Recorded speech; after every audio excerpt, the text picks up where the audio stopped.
Hello दोस्तों, मैं अदिति की वाणी यूट्यूब चैनल से। दोस्तों, आज मैं आपके सामने टिटलागढ़ की एक रात की कहानी सुनाने जा रही हूँ। बात कई साल पुरानी है, जब मेरी नई नई नौकरी नागपुर में लगी थी। मैं एक सेल्समैन था और मुझे बहुत टूर करना पड़ता था। मार्च महीने के दिन थे, दोपहर का वक्त था और तेज गर्मी से मेरा बुरा हाल था। बुरा हो इन इलेक्ट्रिसिटी डिपार्टमेंट वालों का। कमबख्तों ने उस दिन बिजली काट रखी थी। मेरा दिमाग बहुत खराब था। अचानक मेरे फ़ोन की घंटी बजी। मेरा खराब मन और चिड़चिड़ा हो गया। एक तो उमस भरी गर्म हवाएं खिड़की से आकर हाल खराब किए जा रही थी और ऊपर से ढेर सारा काम। मार्च का महीना, टारगेट चेजिंग। एक सेल्समैन की जिंदगी कितनी बेकार हो सकती है, ये तो कोई मुझसे आकर पूछे। फोन की घंटी लगातार बज रही थी। मुझे पक्का विश्वास था कि यह जरूर मेरे बॉस का होगा, मुझे कोई ना कोई काम दे रहा होगा। खैर, बड़े ही अनमने मन से फोन उठाया और कहा, hello, this is Rakesh from safety product private limited. उधर से बॉस की खरखराती हुई आवाज़ आई, राकेश, तुम आज के आज ही टिटलागढ़ में जाकर वहाँ के स्टील प्लांट में परचेज ऑफिसर से मिलो। मैं फैक्स भेज रहा हूँ, सारी डिटेल्स उसी में हैं। मैंने मिमियाते हुए कहा, सर, बहुत काम है, अगले हफ्ते चले जाऊँ? बॉस ने बहुत प्यार से कहा, नो डियर, अगले हफ्ते कोई और काम दूंगा। गो get it done and report me soon. Phone cut गया और मेरा दिमाग और ख़राब हो गया। कुछ दोस्तों को फ़ोन किया तो पता चला कि टिटलागढ़ जाने का एक ही रास्ता है और वो है ट्रेन से। मुझे रायपुर के पास दुर्ग जाना होगा और वहाँ से दुर्ग से विशाखापट्टनम तक एक पैसेंजर ट्रेन जाती है जो रात को टिटलागढ़ पहुँचाती है। मैं सोच ही रहा था कि फैक्स आ गया। उसमें उस स्टील कंपनी की डिटेल्स थी और उस परचेज ऑफिसर की डिटेल्स दी गई थी और उस कंपनी की ज़रूरत की इंस्ट्रूमेंट की डिटेल्स दी गई थी। पढ़कर लगा कि ये 100% सेल्स है। मेरा टारगेट कुछ और पूरा हो जाता। खुशी की बात थी। मैंने जाने का फ़ैसला कर लिया और समय देखा तो दोपहर के 12 बज रहे थे। रेलवे स्टेशन में फ़ोन कर ट्रेन का पता कर लिया। ट्रेन थोड़ी ही देर में थी, जो कि मुझे दुर्ग शाम 5 बजे तक पहुंचा दे सकती थी। फिर वहां से शाम को 7 बजे दूसरी ट्रेन, मतलब मुझे अभी ही निकलना होगा। यही सोचकर सारी पैकिंग कर लिया। वैसे भी एक सेल्समैन का बैग हमेशा पैक ही रहता है। मैं स्टेशन निकल पड़ा। स्टेशन जाकर देखा तो इतनी भीड़ थी कि बस पूछो मत। लगता था कि सभी को बस कहीं ना कहीं हमेशा जाना ही होता है। स्टेशन में ही आकर पता चलता है कि हमारी जनसंख्या बढ़ती ही जा रही है। मेरी ट्रेन जो बॉम्बे से हावड़ा जा रही थी, वो प्लेटफॉर्म पर आ चुकी थी। टिकट लेकर बैठ गया। थोड़ी देर बाद टिकट कलेक्टर बाबू आए तो उन्हें खुशामद करके एक रिजर्वेशन की बर्थ ले ली और उस पर पसर कर सो गया, ये सोचकर कि क्या पता रात को नींद मिले या ना मिले। थोड़ी देर बाद ही किसी ने उठाया कि बाबूजी, आपका स्टेशन आ गया। बाहर देखा तो दुर्ग स्टेशन का बोर्ड लगा हुआ था। खैर, बाहर आया, थोड़ी पूछताछ की तो पता चला दुर्ग विशाखापट्टनम पैसेंजर गाड़ी शाम 7 बजे निकलेगी। मैंने घड़ी देखा, करीब 1.5 घंटे का समय था। मैंने ये सोचा कि पता नहीं रात को वहाँ टिटलागढ़ में मुझे कुछ खाने को मिलेगा या नहीं। अभी ही कुछ खा पी लेता हूँ। स्टेशन के बाहर एक ढाबा था, उसी में बैठकर दाल रोटी खा ली और एक गिलास लस्सी पी ली। पेट भर गया और रात के लिए एक टिफ़िन बंधवा लिया और एक थम्स अप कोला की बोतल लेकर उसे आधा पी लिया और फिर उसमें रम मिला दिया। कोला में सोमरस मिलाकर सफ़र करना हर एक योग्य सेल्समैन की निशानी है। ये कॉकटेल सेल्समैन के पास हमेशा ही रहती है। अब मैं अगली यात्रा के लिए तैयार था। टिटलागढ़ की टिकट लेकर प्लेटफॉर्म पर जाकर बैठा। ट्रेन को आने में समय था। सोचा एक किताब खरीद लूं। वहाँ बुक स्टॉल में देखा तो नई वाली मनोहर कहानियाँ थी और ब्राम स्टोकर की ड्रैकुला थी। दोनों ले लिया। उस वक्त ये दोनों ही किताबें बड़ी चलती थी। ड्रैकुला मैंने पढ़ा नहीं था, यारों से बड़ी तारीफ सुनी थी, इसलिए इसे खरीद लिया। और हम सेल्समैन के लिए मनोहर कहानियाँ बहुत बड़ा टाइम पास हुआ करता था उन दिनों। खैर, थोड़ी देर में हर स्टेशन की तरह इस स्टेशन पर भी लोगों का सैलाब आ गया। चारों तरफ खाने पीने के ठेले और लोगों की भीड़। फिर धीमे धीमे चलती हुई ये पैसेंजर ट्रेन आई। ट्रेन के आते ही लोग टूट पड़े। जिसको जहाँ जगह मिली वहाँ सवार हो गए। मैं भी एक डिब्बे में घुस पड़ा और एक खिड़की की सीट हथिया ली। पूरी ट्रेन लोगों, मुर्गियों और बकरियों, खाने पीने की चीज़ों और अलग अलग आवाज़ों से भर गई। भारत की रेलगाड़ियाँ और उनका सफ़र कुछ ऐसा ही होता है। खैर, ट्रेन शुरू हुई और हर जगह रुकती हुई अपने मुकाम पर चल पड़ी। मैंने अपनी थम्स अप की बोतल से धीरे धीरे कोला सोमरस की चुस्कियाँ लेनी शुरू की और मनोहर कहानियों को पढ़ने के लिए निकाला। ये भूत प्रेत कथा विशेषांक था। मुझे इस तरह की कहानियाँ और फिल्में बड़ी पसंद आती थी। कुछ कहानियाँ पढ़ने के बाद देखा तो रात हो चली थी। ट्रेन पता नहीं कहाँ रुकी थी। बहुत से मुसाफिर ऊँघ रहे थे, कुछ सो ही गए थे, कुछ बातों में मशगूल थे। मैंने घड़ी देखी तो रात के करीब 10 बज रहे थे। मैंने बैग में से अपना टिफ़िन निकाला और खाना शुरू किया। ये टिफ़िन मैंने दुर्ग में ढाबा में बंधवा लिया था। खाने के बाद फिर धीरे धीरे चुस्की लेते हुए मैंने अब ड्रैकुला किताब पढ़नी शुरू की। ये एक ज़बरदस्त नोवेल था। बहुत देर तक पढ़ने के बाद मैंने देखा रात के 1:30 बज रहे हैं। मेरा स्टेशन अब आने ही वाला था।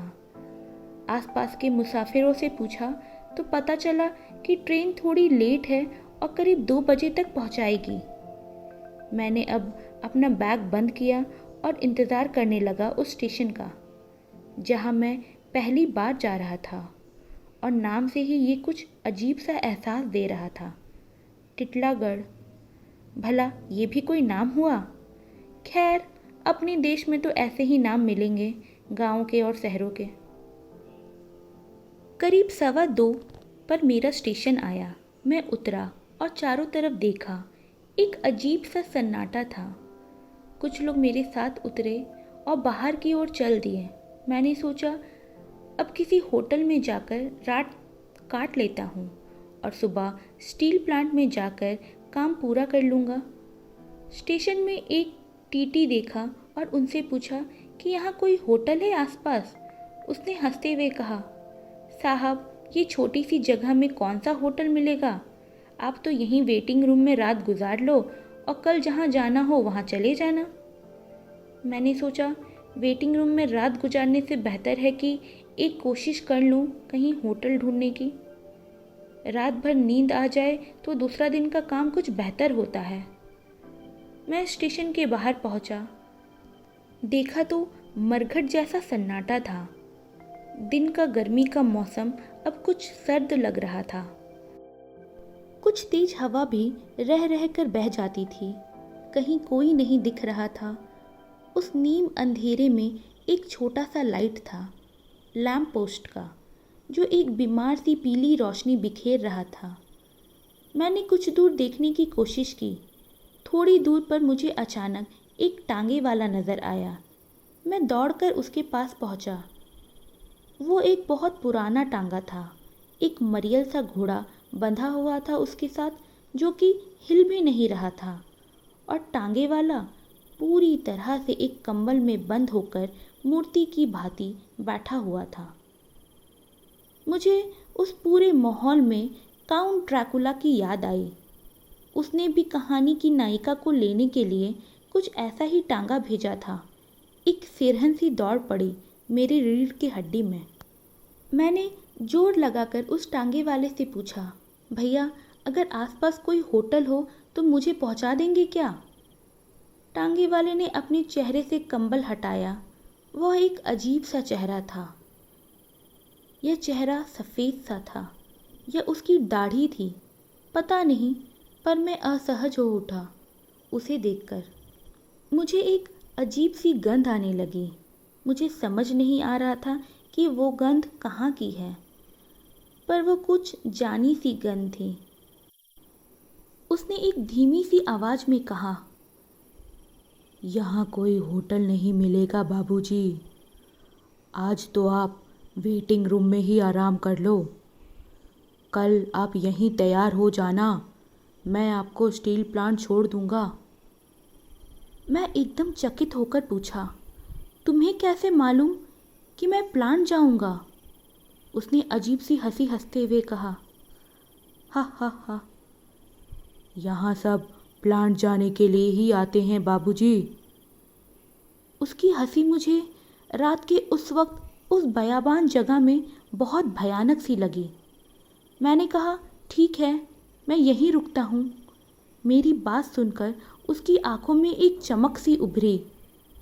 मेरे दिमाग में फिर काउंट ड्रैकुला फ्लैश कर गया। मैं पलटकर स्टेशन की तरफ चल पड़ा।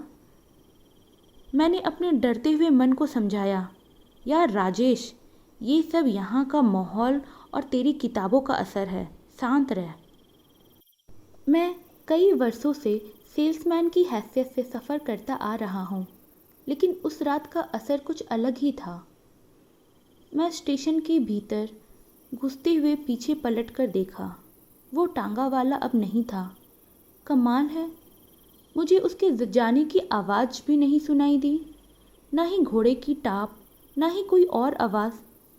पता नहीं, मैंने सोचा कि लगता है कोला और सोमरस की चुस्की कुछ ज़्यादा ही हो गई है शायद। मैंने धीरे धीरे पूरे स्टेशन पर गौर किया। पूरा का पूरा स्टेशन ही सुनसान था। प्लेटफॉर्म के अंतिम छोर पर एक छोटे से कमरे के आगे लिखा था, वेटिंग रूम। मैं उसी में घुस पड़ा। देखा तो एक छोटा सा गंदा सा कमरा था। एक पीला बल्ब जल रहा था। एक बेंच थी, उस पर एक बूढ़ा बैठा था। उसके सामने नीचे में एक बूढ़ी बैठी थी और साथ में 2 जवान बच्चे थे। मुझे आया देखकर सब ने मेरे तरफ देखा। फिर नीचे बैठी बूढ़ी और दोनों बच्चों ने उस बूढ़े की ओर देखा। उस बूढ़े ने उसने धीमी आवाज़ में कुछ कहा और फिर मुझे पुकारा, आओ बाबूजी, आइए यहाँ बैठिए। मैं बहुत कुछ अच्छा सा महसूस नहीं कर रहा था। कुछ अजीब बात थी जो मुझे उस वक्त डिस्टर्ब कर रही थी, लेकिन क्या ये समझ नहीं आ रहा था। मैंने सोचा, बस राजेश यार, कुछ घंटों की बात है, यहाँ इस वेटिंग रूम में गुजार कर कल अपना काम ख़त्म कर और वापस चलते हैं। मैंने उस बूढ़े की ओर बढ़ा और बेंच पर बैठ गया। मुझे फिर से वही अजीब सी गंध आने लगी। मैंने याद करने की कोशिश की कि वो गंध कहाँ की थी, पर कुछ याद नहीं आया।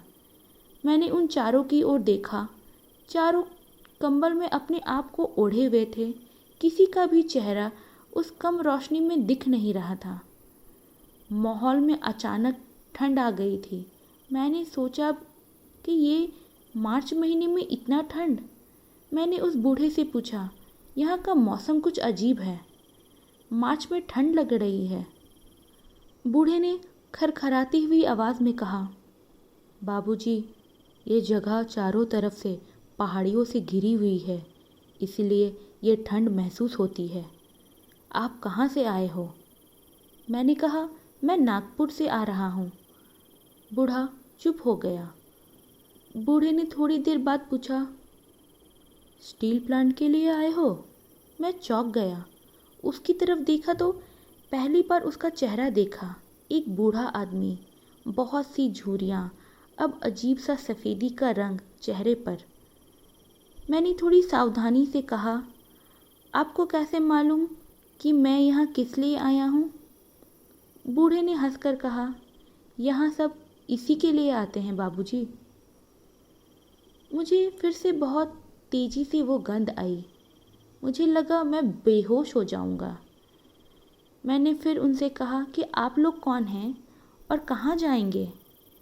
ये सुनकर चारों ने एक साथ मुझे देखा। उन चारों की आंखों में एक चमक आई। मैं सकपका बैठा। यही चमक मुझे उस टांगे वाले की आंखों में भी दिखी थी। बूढ़े ने कहा, हम तो यहीं के हैं बेटा, हम कहाँ जाएंगे? मैं असहज हो रहा था। मैंने अपने बैग से बचा हुआ कोला पी लिया। सिगरेट का एक पैकेट निकालकर बाहर आने की कोशिश की। लगा नींद आ रही है।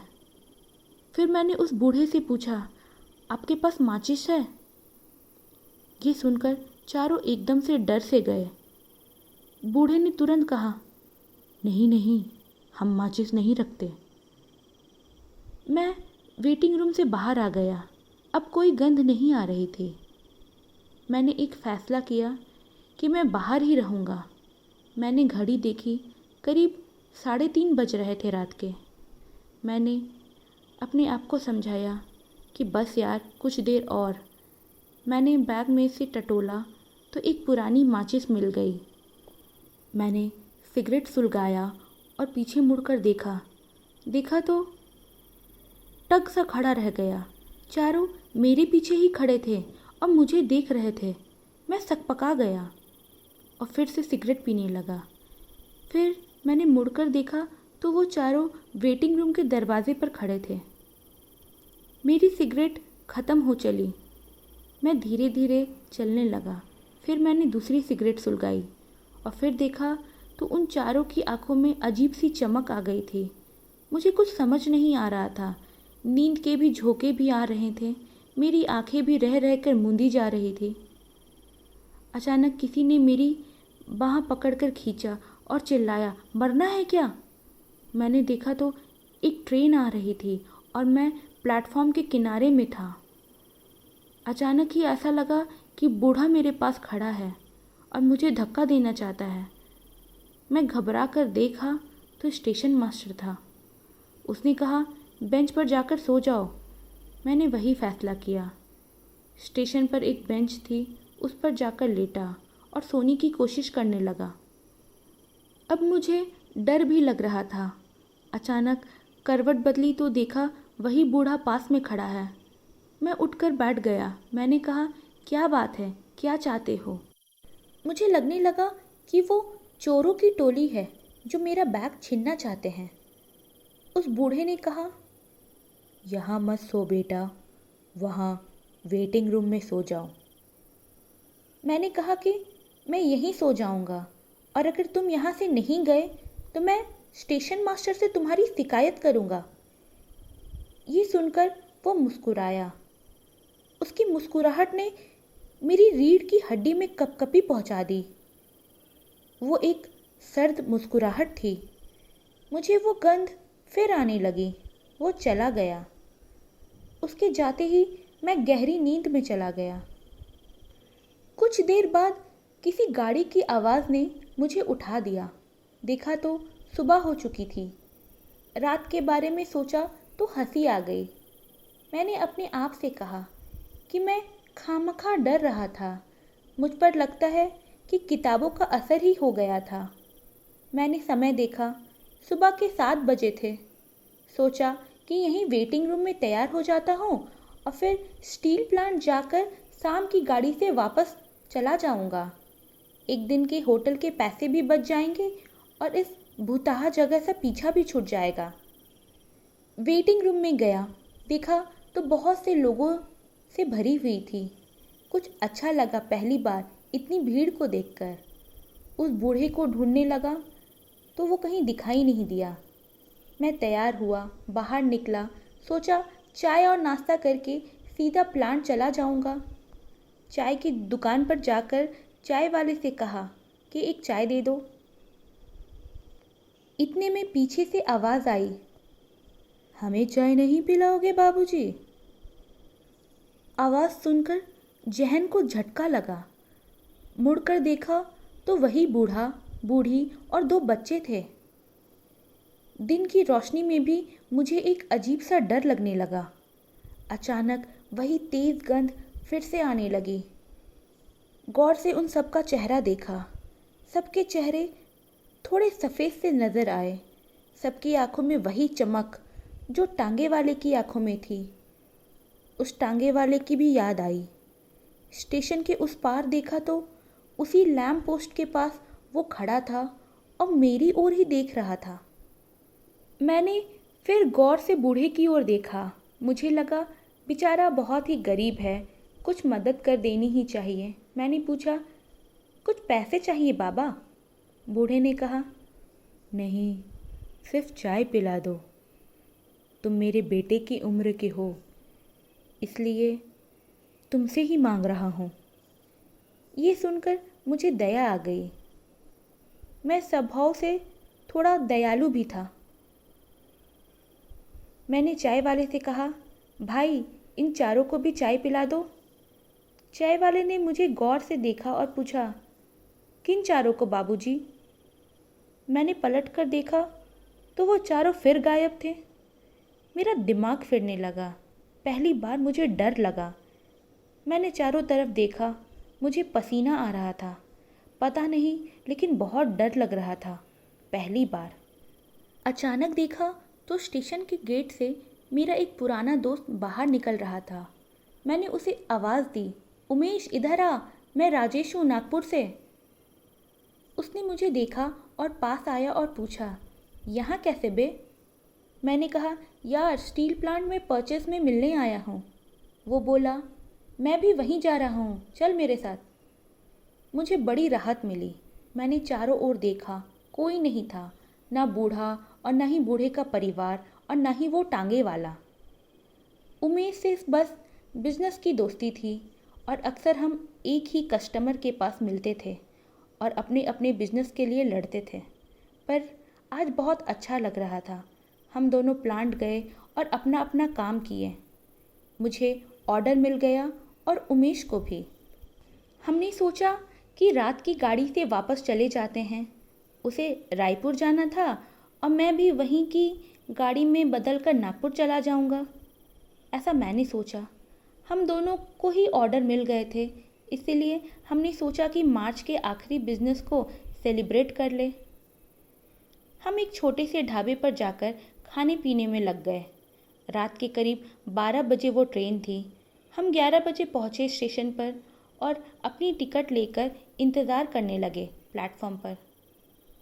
अचानक ही थोड़ी देर बाद मुझे वही अजीब सी गंध आने लगी। मैंने पलट कर देखा तो वही बूढ़ा अपने परिवार और उस टांगे वाले के साथ मेरे पीछे खड़ा था। मैंने घबरा कर अपने बगल में देखा तो मेरा दोस्त बैठे बैठे ही सो रहा था। मैंने बूढ़े को देखा, वो अजीब सी हंसी हंस रहा था और मुझे कहने लगा, जा रहे हो बाबूजी? हमारे साथ थोड़ी देर और समय बिता जाते। मैंने कहा, देखो, अगर तुम्हें कुछ पैसे चाहिए तो बोलो, मैं दे देता हूँ, पर मेरा पीछा छोड़ो। बूढ़े ने कहा, हमें पैसे नहीं, आप चाहिए बाबूजी। आप बड़े अच्छे लगने लगे हो हमें। तुम तो हमारे बेटे की उम्र के हो। कहकर बूढ़ा रोने लगा। मुझे बड़ा अजीब सा महसूस हो रहा था। मैंने बूढ़े को अपने साथ बैठने को कहा, उसी बेंच पर जहाँ मेरा दोस्त बैठा था।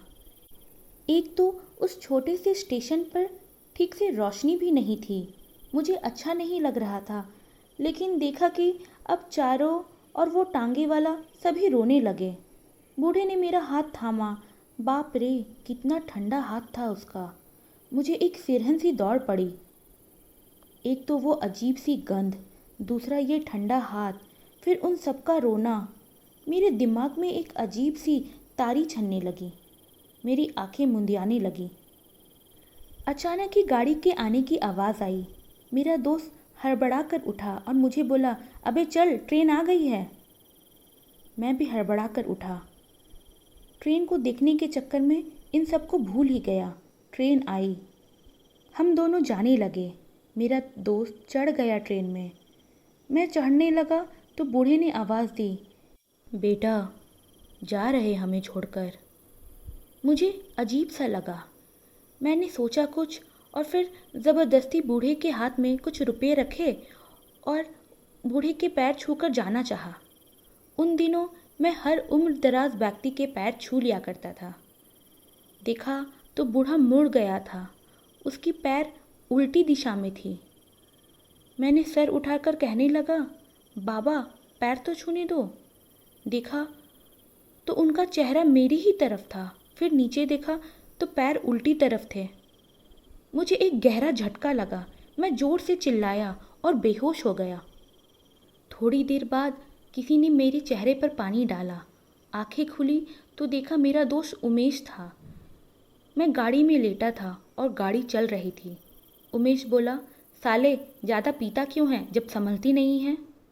मैं अटक अटक कर बोला, भूत भूत।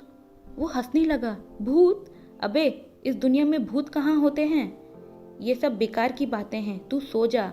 मैं फिर सो गया या बेहोश हो गया, पता नहीं।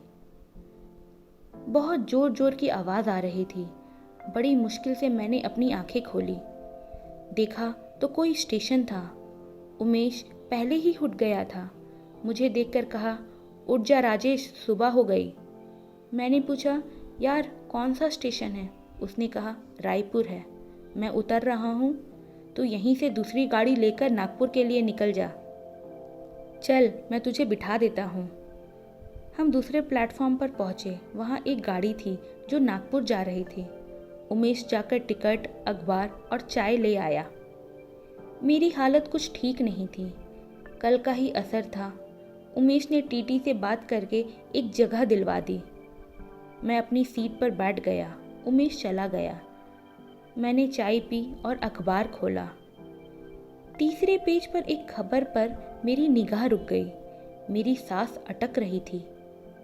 उस खबर में उस बूढ़े के परिवार का फोटो उस टांगे वाले के साथ था। जल्दी जल्दी खबर पढ़ी तो सन रह गया। वो पूरा परिवार उस टांगे वाले के साथ टिटलागढ़ के पास एक एक्सीडेंट में 2 दिन पहले ही मारे जा चुके थे। सबकी लाशें मिल गई थी, लेकिन उनके तीसरे बेटे की लाश अब तक नहीं मिली थी। तस्वीर गौर से देखा तो उनके तीसरे बेटे की भी फोटो दी गई थी, जिसका चेहरा मुझसे मिलता था। मैं सिहर कर रह गया। पत्थर सा हो गया मेरा शरीर।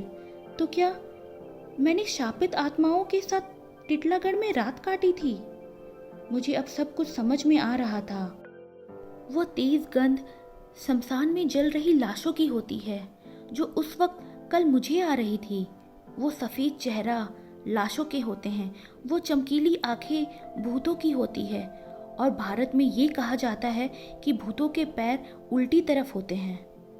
अब सब कुछ समझ में आ रहा था और मैं तेजी से डर के मारे काँप रहा था। ट्रेन तेजी से भाग रही थी और मैं काँप रहा था। मेरी हालत देखकर किसी ने मुझे पानी पिलाया। मेरी दिमागी हालत खराब हो गई थी। थोड़ी देर बाद एक भिखारी भीख मांगने आया अपने साथियों के साथ। मैंने यूं ही नज़र डाली तो देखा कि वही बूढ़ा अपने परिवार और टांगे वाले के साथ था। मुझे देखकर उसकी आंखें चमक रही थी। मैं फिर से बेहोश हो गया।